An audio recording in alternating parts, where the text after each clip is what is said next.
चौधरी तबरेज़ से पूछते हैं कि यहाँ पर क्या है, लंदन में उनकी आमद है तो क्या तैयारियाँ हैं, मुलाकातें। तबरेज़ साहब, आप मेरी आवाज़ सुन रहे हैं? जी बिल्कुल समी साहब, मैं आपकी आवाज़ सुन रहा हूँ। तो ये बयान फरमाइए कि उधर क्या होगा, लंदन में मेल मुलाकातें होंगी, खाबे होंगे, तो आपको नया लंदन प्लान? सर जी, नया लंदन प्लान तो नहीं है, लेकिन पुराने प्लान को जो है वो अमली जामा पहनाने की कोशिश की जा रही है। और कल वज़ीर-ए-आज़म शहबाज शरीफ साहब जो है वो हमारी इतलात के मुताबिक लंदन पहुंच रहे हैं। बताया तो ये गया कि 11 बजे पहुंचेंगे। शाहिद खान अब्बासी साहब की मुलाकात हुई है मियां मोहम्मद नवाज शरीफ साहब से, तो उन्होंने मियां साहब को ये मशवरा दिया है कि मुल्की मफादात के लिए वसी पैमाने पर जो है ना वो डायलॉग होने चाहिए, जिसमें जितने भी स्टेक होल्डर्स हैं उनको शामिल किया जाना चाहिए, इंक्लूड एस्टेब्लिशमेंट, इमरान खान और दूसरी जमातों के जो हेड्स हैं। इस पर जो हमारे ज़राए हैं उन्होंने बताया कि मियां साहब ने उनको कोई जवाब नहीं दिया। और उसके साथ साथ तो बस फिर मतलब है जवाब दे देता है ना, इसका तो यही मतलब है चौधरी साहब, जवाब तो दे दिया उन्होंने। और बेचारे वो जो शायद खान अब्बासी साहब स्टेक होल्डर्स की मुलाकातें करवाने की कोशिश कर रहे हैं, यहाँ पे शहबाज शरीफ साहब तो उन्हें कह रहे हैं कि आप इसहाक डार साहब को बुरा भला कह रहे हैं, हमें ज़रूरत ही नहीं है, आप पार्टी में कर क्या रहे हैं। और ये याद रखें कि इसहाक डार साहब जो हैं वो समधी हैं और वो माशाल्लाह इतने ताकतवर हैं कि आज उन्होंने एक सहाफ़ी के मुंह पर भी इधर थप्पड़ जड़ दिया है, तो वो तो बिल्कुल परवाह ही नहीं है, तो वो कौन किसके साथ बात करेगा।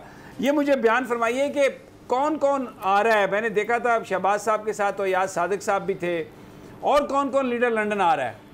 जी, उनके साथ शीरी रहमान भी हैं, उसके साथ तारिक फातमी साहब भी हैं, और ये ही वो वफद वज़ीर इत्तलात भी हैं। तो ये कल आ रहे हैं। लेकिन एक चीज़ मैं और आपको बताना चाहूँगा कि वज़ीर कानून आज़म नज़ीर तारड़ साहब यहाँ आए थे, उन्होंने मुलाकात की थी मियाँ साहब से। अब वो अमेरिका में आए इस वक्त। तो हमारी उनसे जब बात हुई तो उन्होंने कहा कि मिलिट्री कोर्ट्स के हवाले से भी बातचीत हुई है। साथ मैंने उनको पूछा कि एक बात बता दें कि मियां साहब की वापसी कब होगी, और एक कानूनी नुक्ता है, क्या वो बेल लेके जाएंगे, क्या आप तरीकाकार अपनाएंगे? तो उस पर वो उन्होंने मुस्कुरा कर कहा वकील फीस लिए बगैर बात नहीं बताते। तो जो हमारे ज़राए हैं वो बता रहे हैं कि मियां साहब की वापसी तब होगी जब पाकिस्तान से 3 किस्म की जो झंडी है ना उसको लहराया जाएगा। ठीक हो गया चौधरी साहब, को देखते हैं जब झंडी लहराई जाएगी और कांटा कैसे तब्दील होगा, वो देख लेते हैं। बहुत बहुत शुक्रिया आपका तैयब बलोच। वो जो एक कमेटी बनी है तेज़ी से मियां साहब की वापसी के लिए राह हमवार कर रही है, कोई कानून साजी ये वो, तो क्या लगता है मियां साहब अब आ जाएंगे? मुझे तो लगता है कि हुकूमत ये फंस गई है बहुत सारी चीज़ों में। जब से मियां साहब गए हैं तो हर 6 महीने बाद हम उनकी कोई तारीख सुनते हैं कि वापस आ रहे हैं, और अब मैंने जो तारीख सुनी है वो 23 का कहा जा रहा है, लेकिन मियां साहब 23 सितंबर का।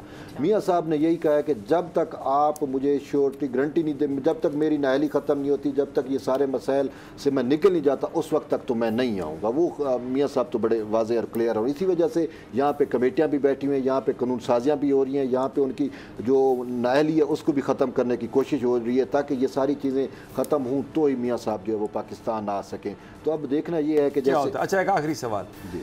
आज कहा चीफ जस्टिस साहब ने कि आप दलाइल तहरीरी तौर पर दे दें, क्योंकि अगर एक मेंबर भी नहीं हुआ तो समाअत नहीं होगी, और कल 9:30 बजे का टाइम है, तो कोई इम्कान है कि कोई मेंबर कल ना हो?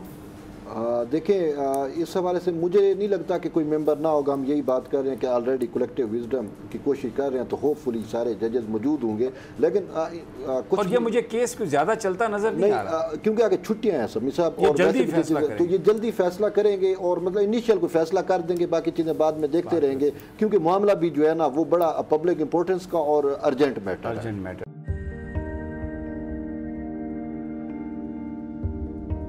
कैसे कैसे सितारे डूब गए, खूबसूरत नजारे डूब गए, ख्वाबों के सभी किनारे छूट गए, गमज़दा दुख के मारे डूब गए। कितनी मुश्किल का सामना है यहां, कितने लोगों के प्यारे डूब गए।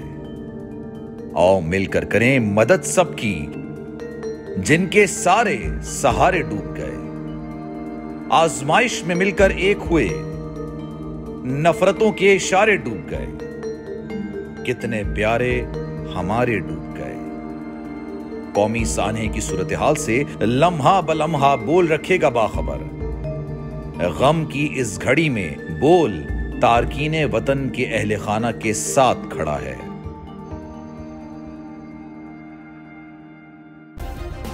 सब्सक्राइब करें और बेल दबाएं ताकि कोई खबर रह न जाए।